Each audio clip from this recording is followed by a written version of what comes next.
Discipulado parte 2. El cristiano ante la muerte física.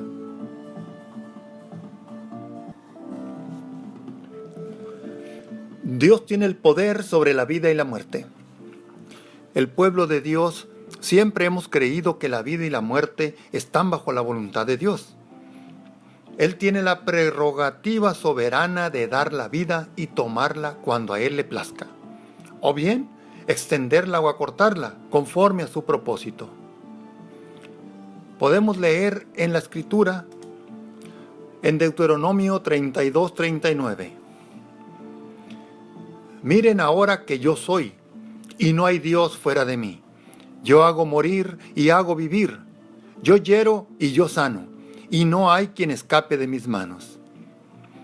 Y en 1 de Samuel 2:6 dice la Escritura: Yahweh hace morir y hace vivir. Él hace descender al Seol y hace subir.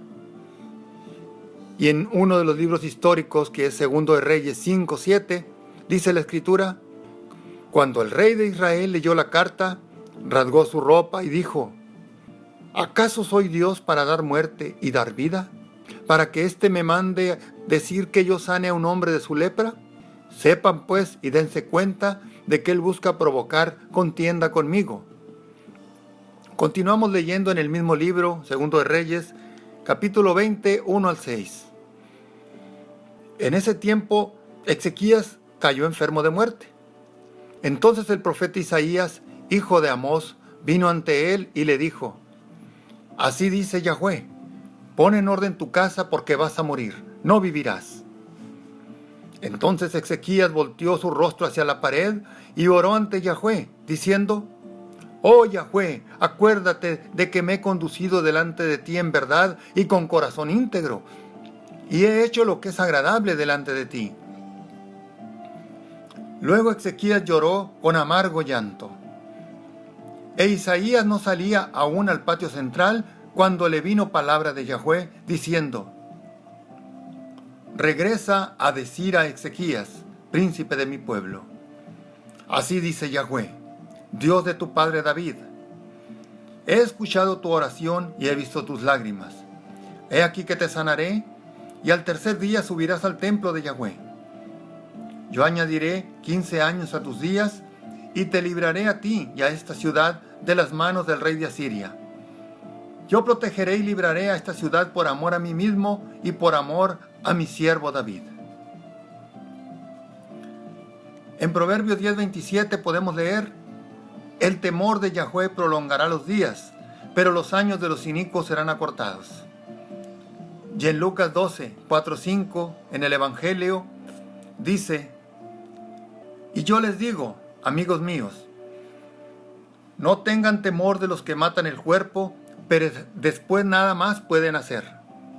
Pero les mostraré a quién temer, al que después de quitar la vida, tiene poder para arrojar a la Gehenna. Sí, les digo, a este teman. Y en Hechos 17:24-25, la Escritura nos dice: Porque el Dios que hizo el mundo y todo cuanto hay en él, siendo el Señor de los cielos y de la tierra, no mora en templos construidos por manos, ni es ministrado por manos humanas, ni necesita de nada, porque Él es quien da vida y alma a toda persona. Todos los textos que leímos anteriormente nos hablan de la soberanía y control de Dios sobre la vida y la muerte. No hay apelación ante esto. Vemos casos donde el Señor prolonga la vida, como el caso de Ezequías, pero también nos habla que a los inicuos les acorta sus días. Luego vemos con Ananías y Zafiras cómo fueron cortados ellos. Aquí pues vemos el total y perfecto control de Dios sobre la vida y la muerte. Quiero leer ahora una reflexión para quienes hemos sido justificados y regenerados por la fe en Jesucristo para vida eterna. Un hogar celestial, no una tumba o urna, es el verdadero final de nuestra vida terrenal. No partimos de esta tierra para estar muertos, sino para vivir eternamente en la presencia de Dios. Evangelio del apóstol Juan 14, 1 al 3. Continuamos con este discipulado sobre la vida y la muerte del cristiano. ¿Qué es la muerte desde la perspectiva de las Escrituras? El concepto antiguo para muerte era dormir. Aunque los gentiles, los no judíos, lo consideraban un dormir para siempre, sin resurrección ni esperanza alguna, en el ámbito cristiano se consideraba un dormir de reposo o descanso previo a la resurrección. Así que a los primeros lugares de sepultura los llamaron cementerios, del griego koimeterion, que significa dormitorio. En la Escritura nunca se refiere a los no creyentes como dormidos cuando ellos mueren.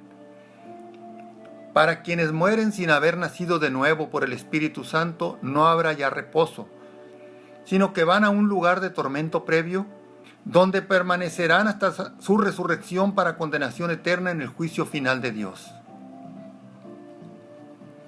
En contraste, el que ha sido justificado va a un lugar de gozo y reposo en la presencia del Cristo, disfrutando de una gloria previa y esperando la resurrección de su cuerpo para la gloria eterna, la definitiva.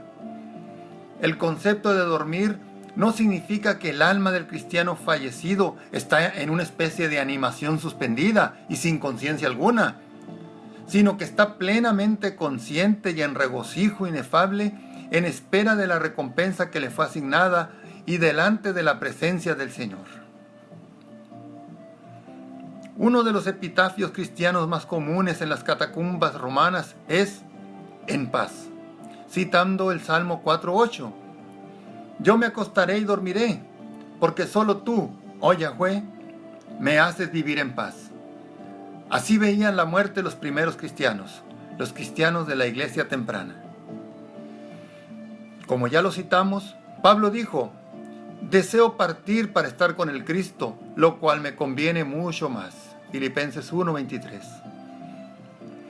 Él estaba seguro del cumplimiento de la promesa de un cuerpo glorificado, a semejanza del cuerpo de Jesús, que solo podemos apreciarla si vemos cómo era el cuerpo del Señor resucitado.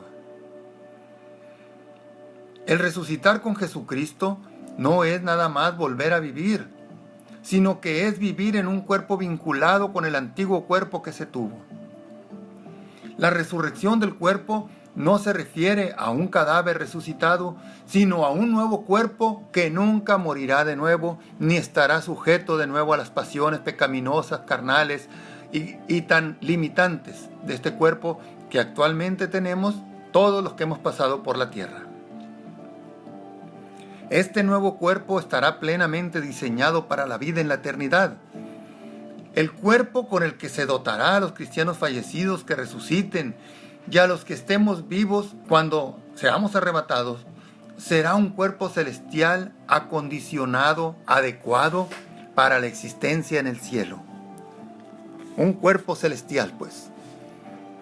Nuestros actuales cuerpos terrenales están diseñados para una dimensión de espacio, tiempo y materia, pero el cuerpo celestial está diseñado para el cielo mismo, la eternidad, y es espiritual. En su cuerpo resucitado, Jesús podía comer y disfrutar de esa comida. Léalo en Lucas 24, 42, 43. El Señor dijo que nosotros beberemos vino nuevo en el reino de Dios celestial. Mateo 26, 29. Y que participaremos de la cena en la fiesta de bodas del Cordero, ataviados como la novia, la esposa eterna.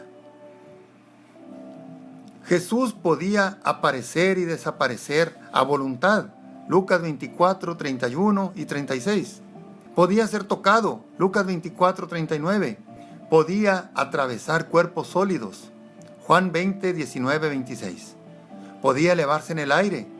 Hechos 1, 9 y 11. Con base en esto, podemos deducir que en el cuerpo resucitado y transformado se podrá comer, pero no como necesidad, sino como deleite. Podremos volar, aparecer y desaparecer instantáneamente y trasladarse de un lugar a otro para los propósitos perfectos de Dios.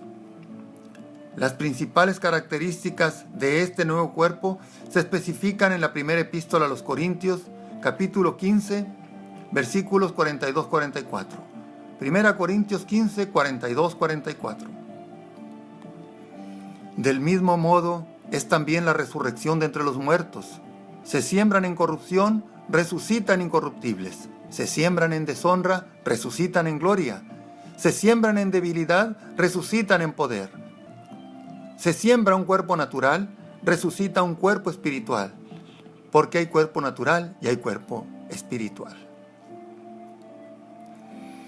El cuerpo resucitado no estará sujeto al deterioro y descomposición de nuestros cuerpos actuales. No se hará viejo, no sufrirá de enfermedad ni dolencia alguna. La idea implícita en la Escritura es que será un cuerpo con una plena estructura espiritual celestial. Será un cuerpo de gloria, aunque haya sido sepultado en deshonra. Será absolutamente libre de vergüenza y de una perfecta complexión celestial. Así, puesto que el cuerpo resucitado no se caracterizará por ningún tipo de deshonra, cada parte de este cuerpo será gloriosa y eterna. Será también un cuerpo poderoso. Nuestras actuales limitaciones y debilidades físicas desaparecerán. Tendrá todo el vigor y la fuerza con el cual el Señor lo dotó cuando creó al ser humano perfecto y libre de pecado. Y será un cuerpo espiritual. No podemos ser arrogantes ni dogmáticos para asegurar que será un cuerpo con características morfológicas iguales al actual. Pero sí que será un cuerpo en plena armonía con el Espíritu Santo. No habrá un corazón con inclinaciones pecaminosas, sino con deseos santos y puros en todo. Estaremos en una condición perfecta, diseñada para disfrutar plenamente la presencia del Señor. Otra promesa para nuestro ser es que seremos resplandecientes.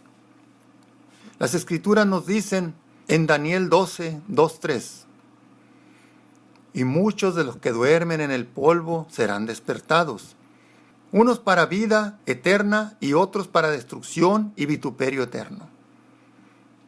Los que hayan hecho lo bueno y los entendidos resplandecerán como el resplandor del firmamento, y los que hagan vencer a muchos resplandecerán intensamente y permanecerán como las estrellas a infinita eternidad. En Mateo 13:43, en el Evangelio la Escritura nos dice: entonces los justos resplandecerán como el sol en el reino de su Padre. El que tenga oídos para oír, oiga. La Escritura registra que esto ha sucedido parcialmente a algunos siervos del Señor. En Éxodo 34, 29 al 35 nos habla del rostro resplandeciente de Moisés. Y Mateo 17:2 en el Evangelio nos habla de la transfiguración de Jesús y la aparición precisamente de Elías y Moisés con él, resplandecientes en ese alto monte. En cuanto a nuestra condición actual delante del Señor, para Él todos sus santos viven. Los hermanos en la fe que ya partieron a la presencia del Señor y los que estamos vivos actualmente, tenemos la misma condición delante de Dios. Estamos vivos. La diferencia temporal es que ellos están sin su cuerpo y nosotros todavía lo tenemos, pero eso cambiará en el arrebatamiento y en la resurrección. Dice Lucas 20, 37, 38. Pero con respecto a que los muertos resucitan, aún Moisés lo declara mencionándolo en el relato de la zarza. Yahweh, Dios de Abraham, Dios de Isaac y Dios de Jacob, porque Él no es Dios de muertos sino de vivos, porque para Él todos ellos viven. En Romanos 14, 8, 9, porque si vivimos, para nuestro Señor vivimos, y si morimos, para nuestro Señor morimos. Por tanto, ya sea que vivamos o que muramos, somos de nuestro Señor. Por esto también el Cristo murió y resucitó, habiendo resucitado para ser el Señor de los vivos y de los muertos. Como dijimos, hermanos, no hay ninguna diferencia entre todos aquellos hermanos en la fe que nos precedieron en los siglos anteriores y nosotros. La única diferencia es que ellos están libres del cuerpo y nosotros en el cuerpo. Pero todos estamos vivos delante del Señor porque hemos sido justificados y regenerados por el Espíritu Santo. Quien no haya sido justificado y que no haya nacido de nuevo, es decir, regenerado por el Espíritu Santo, está muerto todavía. Y si no se arrepiente antes de esa muerte, la condenación eterna será su vida eterna. Vivirá, pero en condenación y tormento eterno. Por eso el clamor nuestro de los cristianos de llevar el Evangelio a todo lugar, porque queremos que todos sean salvos, que crean en la promesa de vida eterna y salvación en Jesucristo. Dice 1 Tesalonicenses 4, 14, 17, a quienes hemos sido justificados, santificados y regenerados por el Señor en el nuevo nacimiento, porque si creemos que Jesús murió y resucitó, así también Dios traerá junto con Él a los que durmieron en Jesús. Por lo cual les decimos por palabra de nuestro Señor, nosotros los que estemos vivos, los que permanezcamos hasta la venida de nuestro Señor, no precederemos a los que durmieron, porque nuestro Señor mismo descenderá del cielo con autoridad, con voz de arcángel y con trompeta de Dios. Y los muertos que están con el Cristo resucitarán primero. Y en ese tiempo nosotros, los que permanezcamos, los que estemos vivos, seremos arrebatados a una junto con ellos en nubes al encuentro de nuestro Señor en el aire. Y así estaremos siempre con nuestro Señor. Gloria a Dios, hermano, por esta palabra tan hermosa, esta promesa tan esperanzadora. La iglesia, conformada actualmente por los santos vivos, debe prepararse no para irse en el arrebatamiento, porque esa preparación la hizo el Señor Jesucristo y la sigue haciendo, la continúa haciendo el Espíritu Santo, sino que su preparación como cuerpo de Cristo es para presentarse ante el tribunal de Jesucristo y ser juzgados conforme a lo que hicieron estando en el cuerpo. La presentación ante el tribunal no será para salvación o condenación, no, la presentación ante el tribunal es de salvos, que van a ser juzgados para ver el galardón que le corresponde solamente. Es una bendición que lleguemos al tribunal, porque allí se nos asignará la corona, la gloria que hemos de disfrutar por la eternidad. Por eso también a quienes ya nacimos de nuevo, la exhortación constante a ser más y más agradables al Señor, porque eso va a depender su posición eterna en el cielo. Sería muy lamentable que habiendo tenido 40 años, 30, 20 años, 10 años en el Evangelio, llegar allá y tener un galardoncito, un premio pequeño, una recompensa pequeña, cuando pudo tener un galardón creciente, una corona de gloria. Allí ya es responsabilidad de cada uno. Por eso decimos que la justificación es para siempre, nos sella el Señor con el Espíritu Santo. Pero la santificación, el agradar a Dios, es responsabilidad nuestra. Y la santificación sí será tomada en cuenta en el tribunal.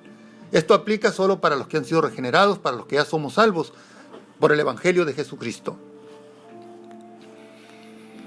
La resurrección del cuerpo del Hijo de Dios que ha fallecido es un anhelo fundamental de todo cristiano genuino, así como la transformación lo es para el cristiano que esté vivo para el momento del arrebatamiento. La preparación del cristiano genuino consiste en vivir en santidad progresiva, es decir, cuando nacemos de nuevo se nos es otorgada la santidad, pero debemos crecer en ella para agradar y glorificar al Señor. Se le llama santidad posicional, cuando la recibimos al momento de ser santificados por el Señor en el nuevo nacimiento. La santidad posicional le fue otorgada al nacer de nuevo y eso lo coloca en condiciones aptas para el arrebatamiento. Pero la santidad progresiva es la evidencia de esa santidad posicional y lo lleva a vivir agradando a Dios, agradecido, anhelando y amando la venida de su amado. La santidad posicional es para salvación, mientras que la progresiva es para galardón. Gloria al santo nombre del Señor. Tanto para los santos vivos como para los que ya han partido con el Señor, la eternidad es una condición adquirida por la fe en Jesucristo y su sacrificio, y que se manifestará plenamente después del arrebatamiento.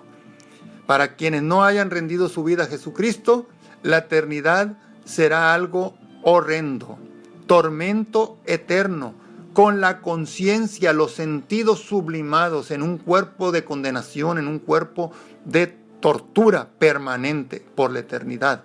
Primero, alejados para siempre de la presencia del Señor. Y segundo, atormentados en el lago de fuego. Esto es en serio.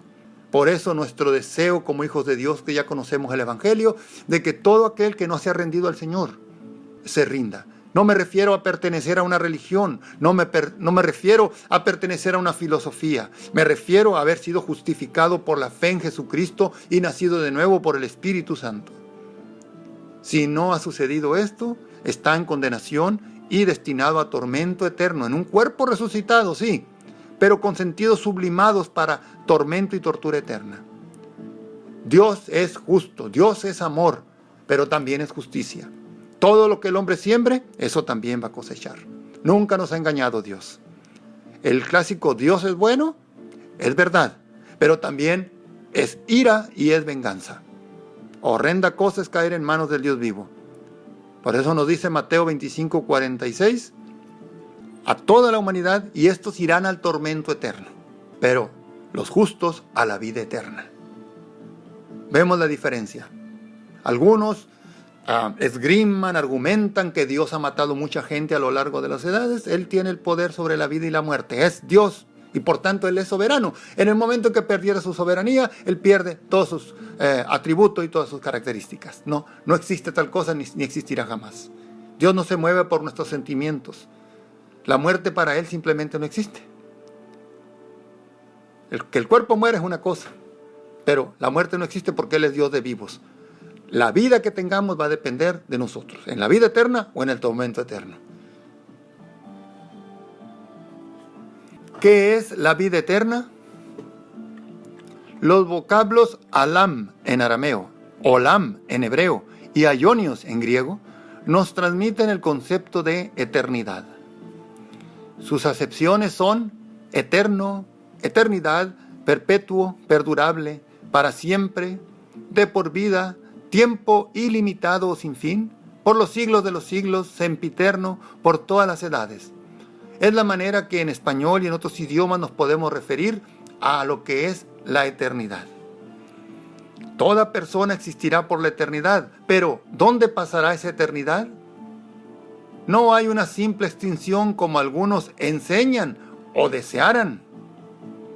Las Escrituras son claras al señalar que solo existen dos destinos: el cielo para vida eterna y el lago de fuego para condenación y tormento eterno. No hay más alternativas, ni lugares intermedios, ni opciones de animación suspendida. Y los seres humanos debemos decidir dónde pasar la eternidad mientras estemos en el cuerpo. Todo mundo somos expuestos al Evangelio de diferentes maneras, pero si por alguna razón imposible no fuera expuesto, tiene el testimonio de la conciencia. La conciencia es algo que el Señor dejó en cada ser humano. Todo mundo nace con una conciencia. Y si resistiera la conciencia de alguna manera, está el testimonio de la creación. De modo que no habrá ninguna excusa al momento de presentarse delante del Señor. No hay manera de cambiar el destino final una vez que sobreviene la muerte. No hay lugares intermedios, purgatorios o áreas de purificación complementaria al cual vayan los fallecidos y que se pueda interceder desde el ámbito de los vivos para que se termine de preparar a alguien para de ese supuesto lugar pasar al cielo. No existe. Está escrito para el hombre que muera una sola vez y después del juicio. Así que si usted perdió un ser querido en Jesucristo, no pasó nada. Él sigue vivo, solo sin su cuerpo, pero para gloria eterna. Pero si ese ser querido no estaba rendido, no había nacido de nuevo, no se había justificado conforme a la palabra del Señor, él rendirá cuentas al Señor. Pero aquí no se puede hacer nada, ni ofrecer oraciones, ni rogativas, ni peticiones de ningún tipo para sacarlo de ningún lugar. Él se presentará por sí mismo individualmente. Cada uno rendirá cuentas. Y el Señor pone las condiciones. Por eso Él es soberano. De cierto les digo, el que cree en mí tiene vida eterna. Juan 6:47. En Juan 20:31, pero ciertamente estas cosas se han escrito para que ustedes crean que Jesús es el Cristo, el Hijo de Dios, y para que creyendo tengan vida eterna en su nombre. Y en Romanos 6:23 dice, porque la paga del pecado es muerte, pero la dádiva de Dios es vida eterna por medio de nuestro Señor Jesucristo. Alguien pudiera pensar, pues me espero que vaya a morir para arrepentirme. Quien piense así, no se le puede asegurar que alcance oportunidad para el arrepentimiento, sea porque se le endurezca el corazón para arrepentirse y creer, sea porque tuvo muerte súbita, sin tiempo para arrepentimiento. Hebreos 9:27. Entonces, tal como está establecido para los hombres que mueran una sola vez, y después de su muerte el juicio. Y en Hebreos 10:26, 27 y 31 la Escritura nos dice, porque si alguno peca deliberadamente después de haber recibido el conocimiento de la verdad, es decir, haber sido expuesto al Evangelio, haber sido expuesto a la creación o haber sido expuesto a la conciencia, ya no hay sacrificio que pueda ofrecerse por los pecados, sino que un terrible juicio está preparado y el celo de un fuego que consumirá a los adversarios. Muy horrenda cosa es caer en manos del Dios vivo. La vida eterna no puede reducirse a términos cronológicos de un tiempo sin fin, sino que es una cualidad y un atributo concedido a aquellos que han sido regenerados por la confesión o el reconocimiento de Jesucristo como su Señor y Salvador, y que llevan una vida de obediencia y agradable a Él. Es una vida plena, interminable y en perfecta armonía y relación con Dios, aún desde que se está en el cuerpo natural. No hay límites por la muerte. Quien ha nacido de nuevo y vive de acuerdo a la palabra, ya puede experimentar aquella vida eterna que jamás cesará. La vida eterna es un don de Dios, solamente para sus hijos, para aquellos que han nacido de nuevo. Todos somos creación de Dios, pero solamente los que han sido justificados y nacidos de nuevo somos hijos de Dios. Y es un deseo de Dios para todo el que crea en su Hijo y persevere en la fe. Él quiere ese don para todos, pero no todos responden a ese llamado. Aquí se evidencia claramente que todos somos creación de Dios, pero solo los que han nacido de nuevo son hechos hijos de Dios y pueden acceder a la vida eterna y al cielo. Este don fue gracias al sacrificio de Jesucristo, el Hijo de Dios, porque Él, siendo Dios mismo, se humilló hasta encarnar en cuerpo de hombre, pero sin pecado, y murió en la cruz satisfaciendo la demanda de Dios de un cordero sin mancha y sin contaminación, para dar vida eterna a todo aquel que cree en Él y persevera en su camino y en su palabra. En Juan 3, 16, 17, es uno de los textos más conocidos, nos dice el Evangelio, porque de tal manera amó Dios al mundo, que hasta dio a su Hijo unigénito, para que todo el que crea en Él no se pierda, sino que tenga vida eterna. Porque no envió Dios a su Hijo al mundo para condenar al mundo, sino para que el mundo sea salvo por medio de Él. La vida eterna es estar para siempre en la presencia de Dios, ser a semejanza del Señor en todo, inmortales, viviendo por la eternidad en el ámbito de Dios y con labores asignadas por el Señor en las esferas más altas del cielo mismo. No está sujeta esta vida eterna a nuestro concepto de tiempo, espacio y materia, y nada tiene que ver con presente, pasado o futuro, ya que no está sujeta a esta edad o dimensión. En Juan 17:3 nos dice la Escritura, y esta es la vida eterna, que te conozcan a ti, el único Dios verdadero, y a Jesucristo, a quien has enviado. Un conocimiento permanente, una revelación continua de Dios sin fin, porque Dios es eterno y su revelación y su conocimiento es eterno. Así que comenzamos al nacer de nuevo a conocer a Dios y continuaremos por la eternidad. Y en 1 Corintios 15:53 leemos, porque esto corruptible se vestirá de incorrupción y esto mortal se vestirá de inmortalidad.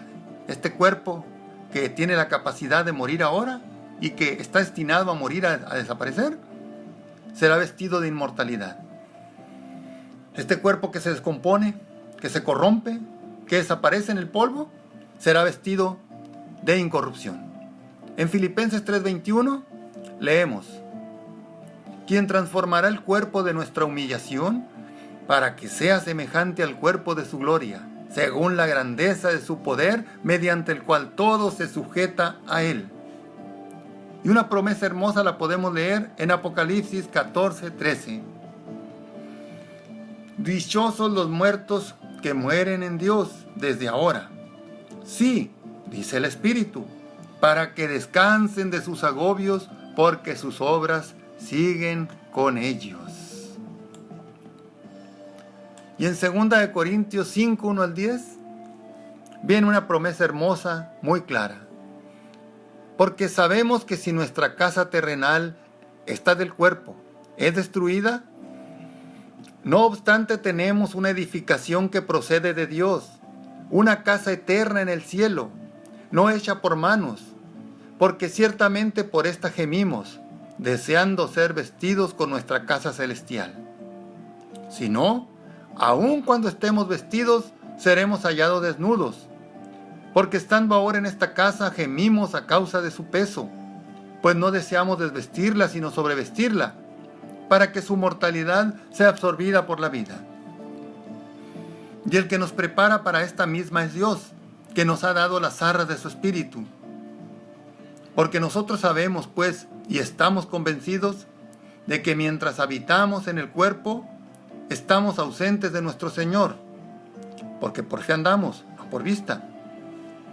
Por este motivo confiamos y deseamos estar ausentes del cuerpo y presentes ante nuestro Señor. Y nos esforzamos para que, ya sea presentes o ausentes, les seamos agradables, porque todos nosotros habremos de comparecer ante el tribunal del Cristo, para que cada uno sea recompensado de acuerdo a lo que hizo mientras estaba en el cuerpo, haya sido bueno o haya sido malo. Son puros salvos los que se presentarán ante el tribunal del Cristo. Allí no es para condenación o salvación, es de gente que es salva ya. Va a ser para recompensa o galardón. Veamos Apocalipsis 22:12. He aquí yo vengo pronto y mi galardón conmigo, para recompensar a cada quien conforme sea su obra. Este discipulado sobre el cristiano ante la muerte física continuará.